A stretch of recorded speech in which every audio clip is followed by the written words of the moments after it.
ipinakita sa atin ng Panginoon sa kanyang unang wika. Kahit na siya nalipos na, hinamak, ginutya, itinakwil ng mga tao at pinahirapan ng mga kawal na Romano at walang awang ipinako sa krus.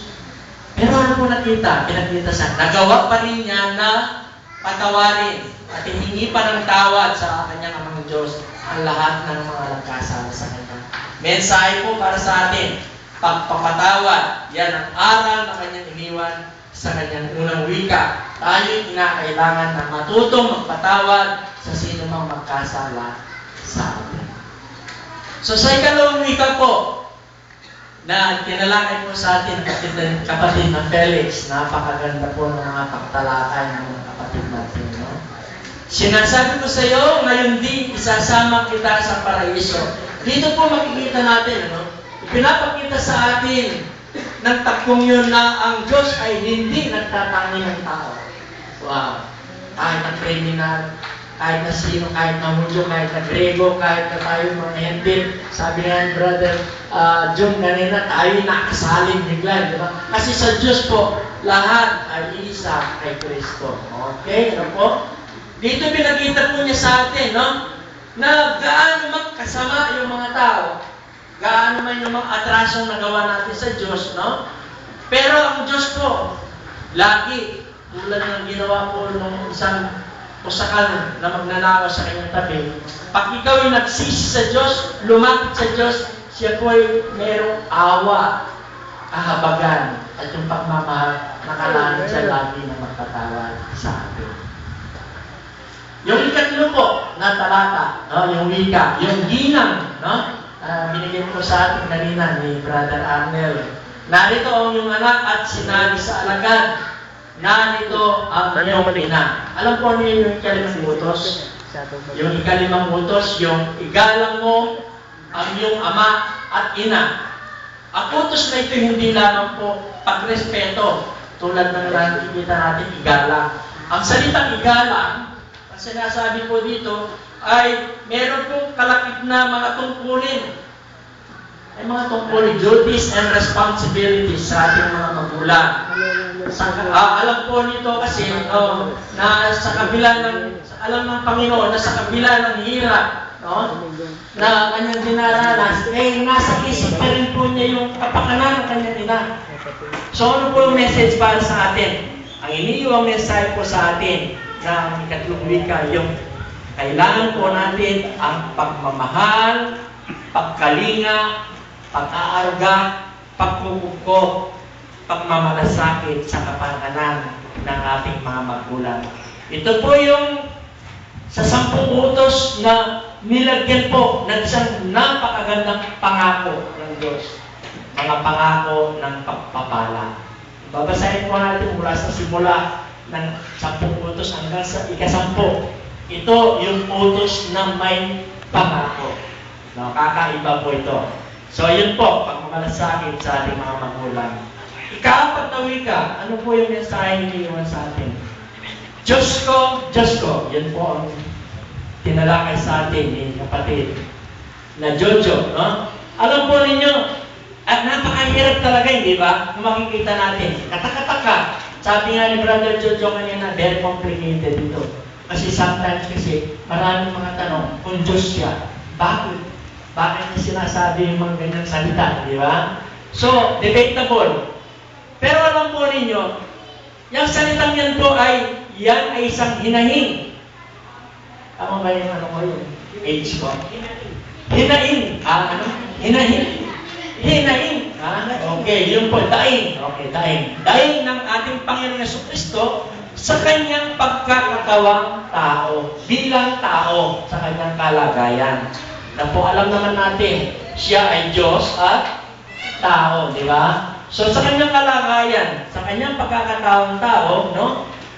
Nasabi po niya yung bagay na yun. Pinabayaan nga ba siya ng Diyos? Sabi po, na yun ang kanyang nararamdaman. No? Pero totoo, yun ang kanyang nararamdaman at yun po ang ginawa ng Diyos sa kanya. Talagang pinabayaan siya ng mga sandaling yun. Bakit? Bakit kailangan po siyang pabayaan? Kasi mayroong isang mas malalim, mas dakilang layo ni ang Diyos para sa kanya na kailangan niyang gawin. No? Papaano po? Yung maisagawa niya yung pagliligtas sa sangkatauhan. Hindi siya mamamatay. Diyos siya, di ba? So, kailangan siyang pabayaan sa pagiging tao upang maranasan niya yung kamatayan. Kung hindi siya pababayaan ng Diyos sa ganung sandali, walang kamatayan ng Diyos. So, kanyang kalagayan bilang tao, inahin niya sa kanyang pagiging tao. Ano po inilalarawan na mensahe sa atin? Alam niyo, meron po mga sandali na para bang yung tayo mga Kristiyano, para bang tayo rin nararamdaman natin sa pagiging tao, pinapabayaan din tayo ng Diyos, di ba? May mga panahon na para bang malayo ang Diyos sa atin, na para bang walang makalasakit sa atin ng Diyos, tulad ng naramdaman ng ating Panginoon Kristo sa kanyang kalagayan. Pero anong pinapakita po dito sa atin? Na kahit na pinabayaan siya sa sasandaling panahon, merong mas malalim na hangarin nga, tulad din po natin.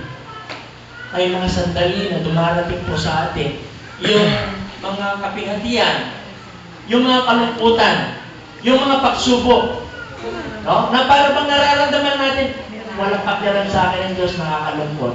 Pero, pinababayaan tayo ng Diyos sa kanyang kalagayan para lalo tayong tumatag, para tayo lalong maging malakas sa pananampalataya.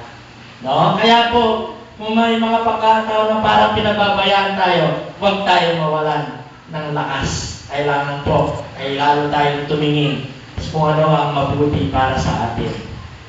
So, yun yung kalima po, nahuhuwaw ako. Ang ganda po ng pagtalakay kanina ng Brother Arnold dito.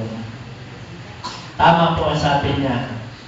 Mula nung mabaptize siya, hanggang sa ilang taon na paulit ko, talagang na-impact po yung mga kaalaman tungkol sa mga 7 palabras na ito sa kanya. Maraming bagay kasi yung tinalakay niya, pero isa-sum up ko nga bro. Yung lahat po ng kahuwawan natin yan, parang karaniwang tubig. Sabi ng Panginoon, doon sa babae Samaritano, iinom kayo dyan, pero mamaya lang mauubraw ang muli. So lahat po ng pagkahuwag natin sa mga iba't ibang bagay, pag inom natin, pag nakainom na rin tayo nun, pansamantala lang po yan pagkatapos uhaw ka na naman muli. Kaya dito po, yung binanggit kanina rin ng ating kapatid na tumalakay nito. Tandaan po natin, no, na kay Jesus yung tubig ng buhay.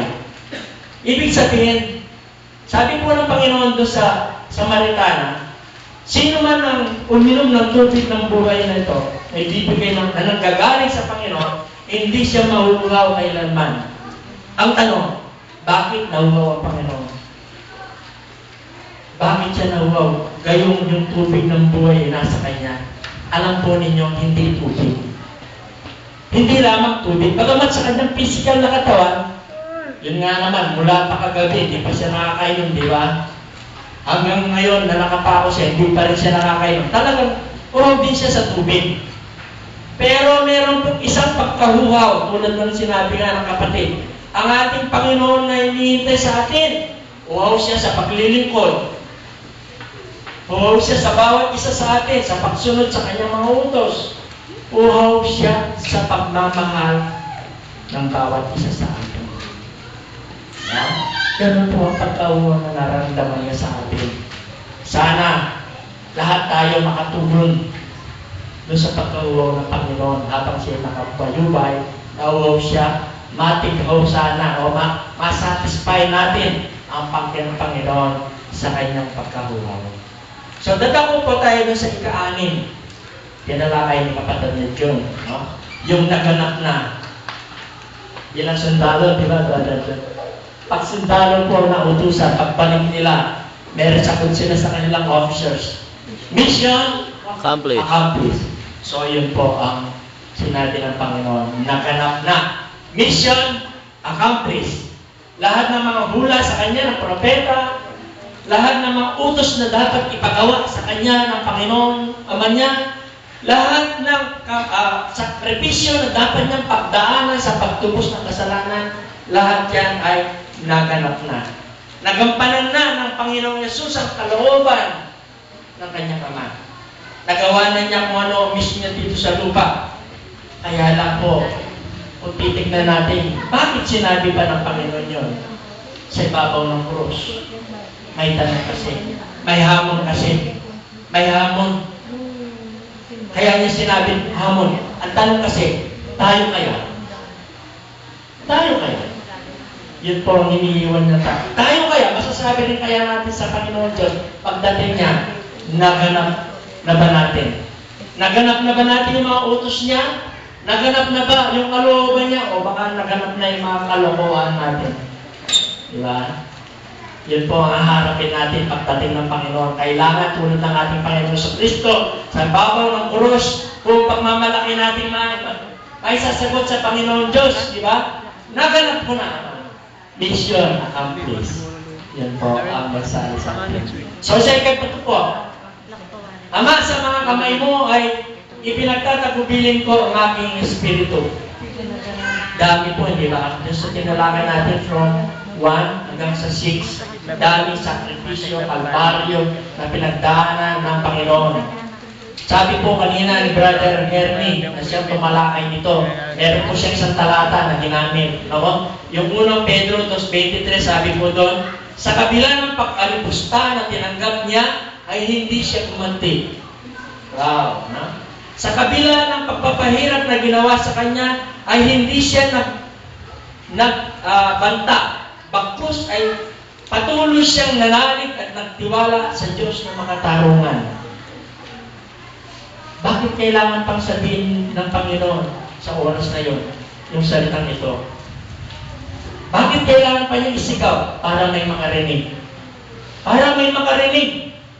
Para malaman nila, dahil alam nila kung ano karanasan ng Panginoon, na kahit na gaano pa kasakla yung pinagdaanan sa buhay ng Panginoon, kahit na siya itinakwil, kahit na siya iniwanan ng kanyang mga apostol, lahat ng mga kaibigan niya, lahat ng mga may sakit na pinagaling niya, at nag-iisa lang siya. Pero hindi po nawala yung pagtitiwala niya sa Diyos. Nandoon pa rin.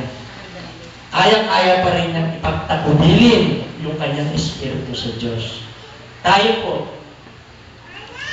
kaya mo bang ipagtagubilin yung espiritu mo, yung sarili mo sa Diyos? Baka naman dumaraan lang yung mga pagsubok na napakaliliit lang, bumibigay na tayo. Hindi po ganun ang dapat. Ang pinapakita po sa atin ng ating Panginoon Yesu Kristo, no? Sa kanyang huling wika, yung ikapito po, na meron tayong Diyos na lagi na mapapagtagubilinan sa ating mga sarili. Sa mga oras na tayo ay dumaraan sa mga lahat ng mga kalungkutan, sa lahat ng mga problema sa buhay, meron tayong Diyos na malalapitan na pwede natin pagtagubilinan. Sabihin natin sa Kanya sa mga panahon na dumaraan tayo ganito, Ama, ipinagtatagubilin ko sa kamay mo ang aking espiritu. Sana po, no? Apakaganda yung mga pagtarakay natin ngayon sa 7 last word. Sana po, lahat ng mga mensahe na yan ay maipintang po sa puso natin at sa kaisipan. Sana po lahat ng mga mensahe na yan ay magamit pa natin upang lalo pa tayong lumago sa ating pananampalataya sapagkat ang Diyos po natin dakila.